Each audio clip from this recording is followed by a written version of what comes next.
If you're a beginner and you're not entirely sure whether or not you're gonna pursue this for the rest of your life, don't pay for this.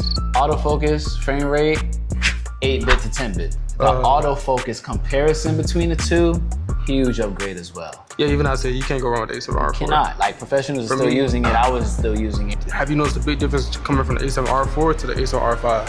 Huge difference, I'm gonna say,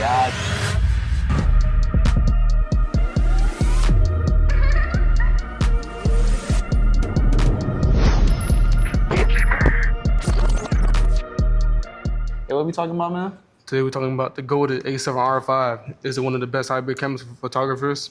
Yes or no? Let's get into it. Let's do that. We have a, actual real professional that uses the A7RV every day. I appreciate the word professional, you feel me? Yeah, real professional, man. This is one of the best hybrid cameras as far as Sony. And honestly, I want to do a video. This is, we're coming at you something different. Just something a little spicy, something different. I want to come and ask a real person, a real user of a real photo camera, high resolution camera. What has been your experience so far with this? Like, do you recommend this camera? We're gonna be giving advice to beginners about, let's say they had the budget for this camera and they just want the best of the best kinda, and they just want to invest in Sony and get the best, highest megapixel camera. What is your first thoughts on it? Okay, and real quick, don't make it all about me, man. You about to come. Oh yeah, I got some too. But, I know you're coming through with the specs. I'm talking about the personal feel. Yeah, the real world use. Yeah. He's gonna come through with the specs and the comparisons. I've utilized other cameras like the A7R4. Yeah. So but like you said, I'm gonna go with a yes. I recommend it. Okay, you recommend it? Why? I do recommend it. I highly recommend it because let's utilize the A7R4 real quick. Quick example. The stabilization for one. Completely different. I'm talking about like me trying to handheld the A7R4 and the warping that would happen. And I thought honestly it was me. I was like, yeah, maybe I'm just not meant to be a videographer, handheld, whatever. I need to use a gimbal. Okay, so you're talking about video right now? I'm talking about video right now, just video right now. When it was put into my hands, and I thought it was just me, but then I gave it to a videographer that I know who has experience. They were like, yo, what is this? I'm trying not to curse y'all. They're like, well, what is this? Like, so they had issues with it and the warping and everything, so. So a quick summary of that is the A7R4 5-axis stabilization wasn't as good as, what is this, 8-axis or something like that? Hey, I didn't say he's a spec guy. All I know is it's like, a few more axes or whatever it's called, but yeah, so that's definitely huge. Like I did my research at the time, learned what I needed to learn at the time, data dump that information. Okay. And so, but definitely a huge difference. As far as photography side, if we talking about the real, I can't again talk about resolution and whatnot, but the autofocus comparison between the two, huge upgrade as well. Let me explain to you guys why before he gets more deep into it. So with this camera, we have the new AI, well not new, but AI autofocusing capabilities. So this is able to track bird's eye, airplanes, cars, humans. It has predictable autofocusing. So say if there's a subject walking behind the camera or walking like back turned towards the camera, it will predict where the actual eye is, or it will predict where the face will be once they turn around. Great implementation into this camera. No, amazing. I mean, another one is you can insert the face. So let's say I took a picture of Trey right now, Creative Vision, and I said, hey, I want him to be the focus throughout the entirety of anything. If a wedding's going on and he's walking past individuals, the focus will know to stay on him the entire time. I haven't utilized that function yet, but I do know about it. Yeah, I forgot about that. Yeah, that is a cool feature. That's real cool. And as far as photos, like as far as the quality, have you noticed the big difference coming from the A7R4 to the A7R5? Huge difference. I'm gonna say not so much, but I was still in that growing phase. Like I honestly, every day we're growing.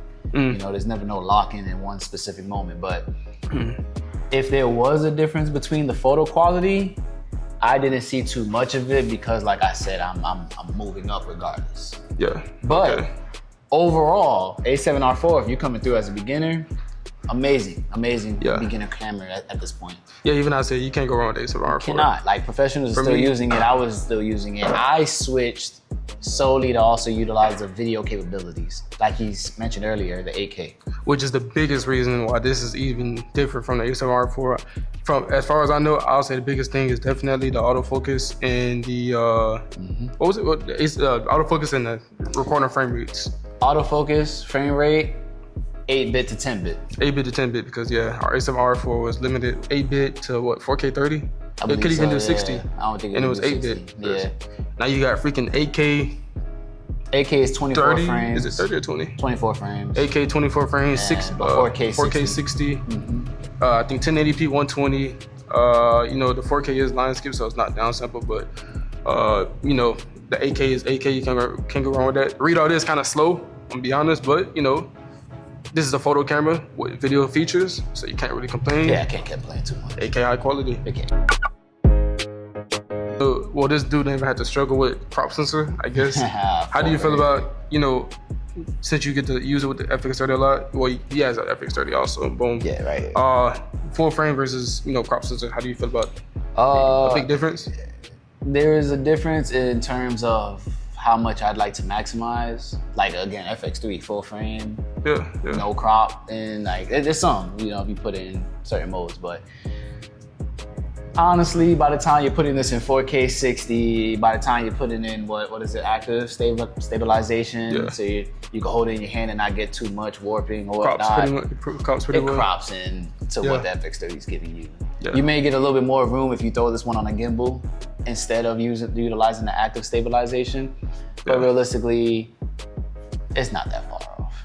Okay, so you got all of those out the way. Okay. Not, but if I'm throwing it on a tripod, and we're utilizing 4K 24 frames or 30 frames, then yes, I love my full sense. I get much more room in the room.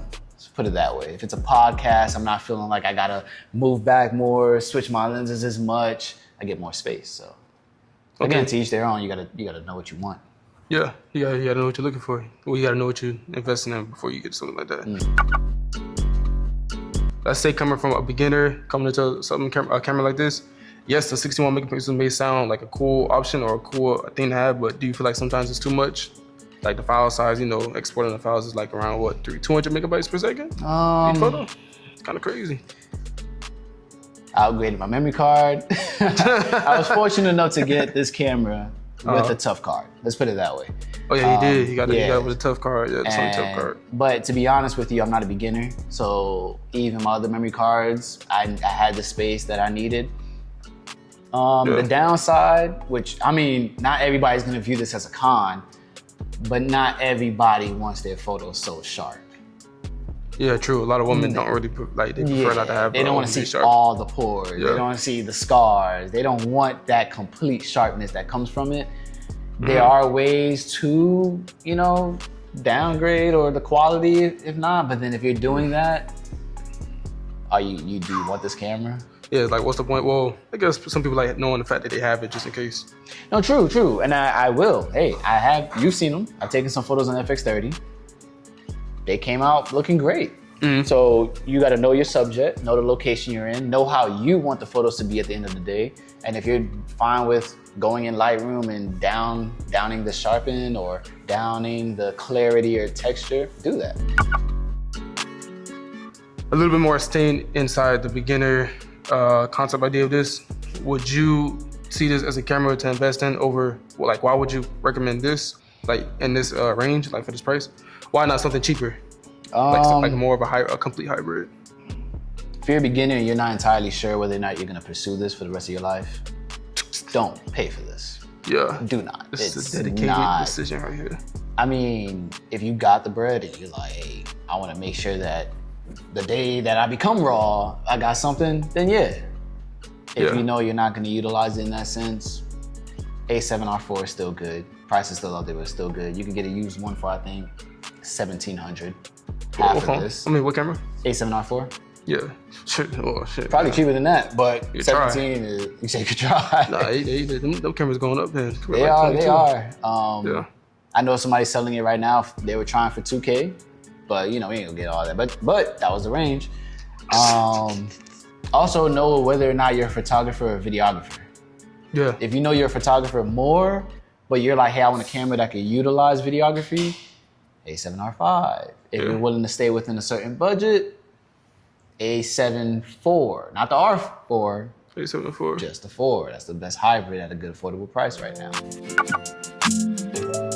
And I guess one of the last questions that I want to ask you is, what do you wish you knew before getting this camera? What do you wish that you knew about this camera, or something like somebody could have warned you about? If I had to ask myself, or if I had to question myself back then, it would just be those kind of questions like, what am I looking for at the end? What kind of shoot do I want to do? Who are the people I'm going to be around? If you have partners in this case, and what cameras they're rocking with, because you want to make sure everybody can still be well-rounded with everything they got. So yeah, that's my answer.